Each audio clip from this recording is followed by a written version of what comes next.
Well, hello everybody and welcome back to Witchfix. Today is a very special day because I found something which I previously thought I had seen only in a dream. I will explain.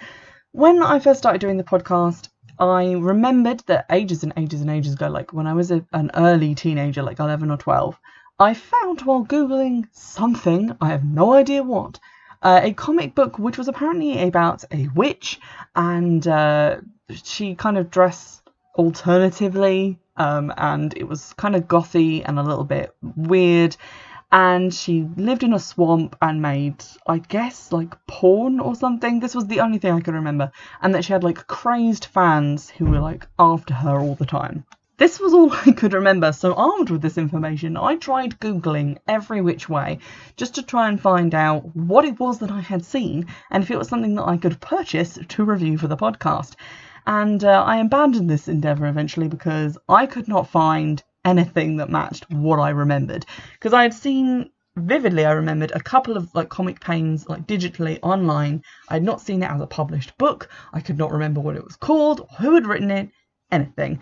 And then, lo and behold, this is slightly unrelated, I found out that there was a remake of one of David Cronenberg's like original movies called Rabid, and it was being done by the Soska sisters, who I really like, who made American Mary. I started following them on Twitter to get news about this film coming out, and then they tweeted about a comic called Dogwitch, and as soon as I saw it, I remembered the name of what I had seen, and it was in fact Dogwitch. So, without further ado, I took to eBay, managed to buy all 3 volumes of the comic book, and I'm now going to review it for you. These were quite hard to get a hold of, however, because it was published quite a while ago and does seem to have kind of a limited release, especially with the first volume. The third volume was published, I think, with Image Comics, so a lot easier to get. But never fear, because I found out that Dan Schaffer, who is the guy who wrote the comic book, they are putting out an omnibus edition, which is all 3 volumes together, which is being published soon. So if you wanted to get your hands on this, you could do, and you can definitely go away and Google that, as I did, very excitedly. So what is Dogwitch about, and how much of it did I manage to forget in the intervening like 15 years since I laid eyes on it as an impressionable young teen? Well, this is from the Dan Schaffer website. The Dogwitch Omnibus collects every issue of this fan favourite series in a stunning new hardcover edition. Meet outcast Dogwitch Violet Grimm, who stretches the boundaries of accepted 21st century witchcraft, churning out provocative home videos for a berserk and hungry fanbase. In her pursuit of arcane knowledge, Violet feeds her diary with the dating rituals of the sick and heinous. Violet is the Garbo of witches, a reclusive legend in a depraved, gory, funny and fiendishly sexy world. And then this from Wikipedia. Banished deep into the evil Bane Woods for daring to practice her own unique brand of Molotov magic, outcast Dogwitch Violet Grimm continues to stretch the boundaries of accepted 21st century witchcraft. As tales of bad sex and dangerous voodoo spread her infamy throughout the Bane Woods, Violet captures the attention of a multitude of weirdos and resigns herself to what she believes is her predestined B-movie lifestyle. So this originally came out in 2002.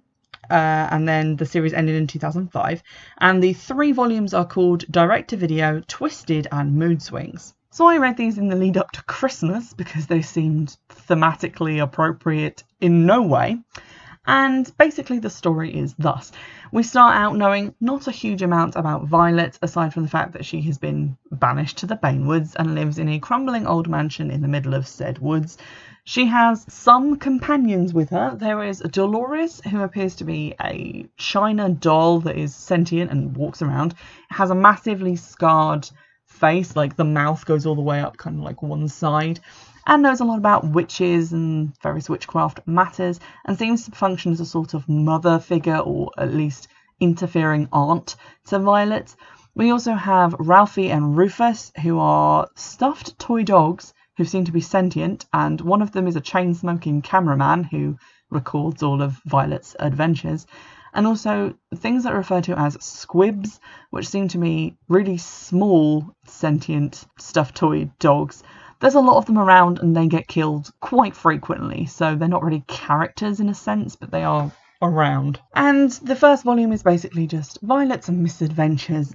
You know, such normal things as summoning the dead so she has someone to party with, and accidentally unleashing screaming habdabs, which are tiny copies of herself that fall out of her nether regions and then have to be killed by her thinking swear words at them to make their heads explode. You know, just normal witch stuff like that. But as you progress through the 3 volumes, you do find out there's a lot of backstory to Violet. There are recurring themes and recurring characters, and we start to find out a little bit about Violet as a character and a little bit about her weaknesses. Chief among them is her sister Bluebell, who is dead, and who apparently died during the opening performance of her and Violet's band. And there's a mystery behind that, basically a big kind of cover-up and conspiracy, which does get brought out mostly during the 3rd volume and then brought to a satisfying conclusion. Now, I mentioned the habdabs. There is quite a lot of gore in the comic book. It is all in black and white, so it doesn't look too shocking, because I guess you can kind of just look at it as black slime, which I guess if this was an anime, that's what they would change it to so that it could be released to children in the US. So it's all in black and white. The artwork is pretty good. I did enjoy the art. There is a lot of nudity, but it's mostly just like the kind of nudity level that you would get in Scary Movie. There's nothing too graphic or pornographic in there, to my mind. And I think that was probably one of my bugbears with the series, is that it seems to think that it's a lot more shocking than it is.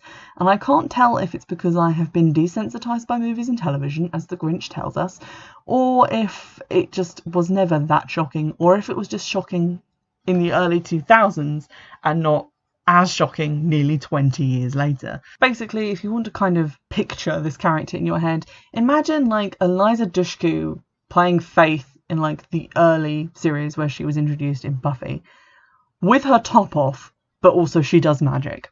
That's basically it. And I'm not like doing it down in any sense, and I did actually enjoy reading the comic books because they are quite funny and irreverent and gross, in the sense of kind of combining those hack and slash schlock horror elements with comedy and sarcasm. And particularly I did like the little stuffed toy dog cameraman, who just seems to have had enough. There's one quite amusing moment where he's got his back to like a magic portal mirror and he's just like, you know what, I just can't take any more today. And then a demon comes halfway through the mirror and throws up on his head because he's very nauseous from the trip. So things like that are quite just amusing to me and quite funny. I will, however, warn for literally everything. Like, if you can think of it needing a trigger warning, it's definitely in here. So go into that forewarned and forearmed. I think the positives of it are that I don't think I've ever actually read anything like this before. It is quite original. I did like some of the magic stuff that they do. There's a lot of rituals in here. A lot of the different like episodes, as they're referred to, which are basically just issues, centre around the fact that she's done a spell which has backfired or created a problem, or around something that she'd done like previous to that episode that has backfired and caused a problem. So there's a lot of that in there, a lot of witchcraft. Some of the names for things seemed a little kind of weirdly juvenile. It just kind of felt as if they'd been named by like someone's 7-year-old kid, which I really hope is not the case. For example, the Screaming Habdabs. There's a villain who's kind of the main villain for like 2 out of 3 of the volumes, who is known as Elastic Head. And some of just those things seem just a little bit childish. In book 1, like volume 1, Violet creates a magical substance which has not been made for a long time, and the method behind it has actually been forgotten. And it's this kind of sentient black goo which kind of reminded me of the symbiote from Spider-Man. And she successfully creates this thing, and it's kind of a big deal, and it becomes sort of like the symbiote in that it lives inside her and they have a symbiotic relationship, and it comes out to help her do magic. This thing is referred to as the Black Treacle, or just the Treacle, which I felt kind of undermined the awesomeness of it, just slightly. But then there are occasions where everything gets very deep and poetic, and this tends to be when Dolores is saying stuff, because Dolores seems to have second sight of some kind and keeps like doing prophecies and various things, which can be quite poetic and quite cool. So aside from saying this is definitely one for the grown-ups, What else is there to say about Dogwitch? Well, it's not like anything else I've ever read before. It's quite interesting. It has a main character in Violet who, although at first glance does seem to be a little bit two-dimensional, and that does continue through most of Volume 1, there is a lot in there that's building, a lot of character development going through, and you kind of get to know and like her a bit more as it continues, which is like a sign of really good writing, and I quite enjoyed her development into being more of a grown-up and less of just kind of a juvenile dabbler who gets a lot of things wrong and basically just creates a lot of mess. I was kind of worried as it kind of went through the different stages of her character development that eventually we were going to get to a point where they were going to try and claim that this is a feminist character or make a big deal about how this is a feminist character. I'm not necessarily saying if she is or she isn't, but I was quite gratified that when we got to the end, they hadn't really made an attempt to make her into a strong female character TM. She just dresses the way she wants to dress because that's what she likes, and does the things she wants to do because those are the things she wants to do. And there are no pretensions to it being more than that or about it making a statement about feminism or anything like that, which I don't really think had a place in the book, so I'm glad they avoided doing that. I enjoyed the comedy, I enjoyed the kind of horror elements. They were very unpredictable because this is a world that doesn't function like anything else I've ever read before, so it was quite hard to see things coming, and therefore I enjoyed it and was quite entertained and held under its spell for the duration. The things that I didn't like so much were the at times kind of childish names for things, juvenile humour, a tendency to fall back on nudity or extreme violence in a way that it thought was shocking, and it isn't really as shocking to me as I think the comic book thinks it's being, if you see what I mean, which kind of wore on me for most of the first volume, but I kind of overcame in the second. There's also quite a lot of consistency, like things don't get forgotten between issues. There's a lot of continuity there, and characters who have been in it previously come back. Events that have happened previously are mentioned again, and the memory of them appears to be consistent. And so is the characterisation of the characters. And maybe it's just because I've been reading some pretty terrible books lately, but that's a massive gold star in the plus column. Especially with something as episodic as this is, to have it link back in and to be a complete thing on its own is really nice to read. And there is a lot of satisfaction to be had when you get to the end of the third volume, essentially, you know, the end of the story. And the mystery has been solved, wrapped up, vengeance has been had where vengeance was needed, and everything has been kind of settled as it will ever be for this character. So there's really a lot to enjoy in that. So if you're someone like me who is a bit put off of comic books sometimes by the fact that they tend to like reset and rejig things and just discard whole continuities, this doesn't do that, so you've got that at least. And if you want to give it a test read and look into it a little bit to see how you feel about the art and some of the content, you can actually go to danschaffer.com, which is DANSCHAFFER.com. Look up Dogwitch on there, and you can look inside the comics and read some of the pages and see them actually as they appear in the comic book to see if it's going to be the kind of thing that you want. So if you want to go over there and take a look, you can at least access that before you go to the trouble and expense of trying to track down a copy, which was quite difficult.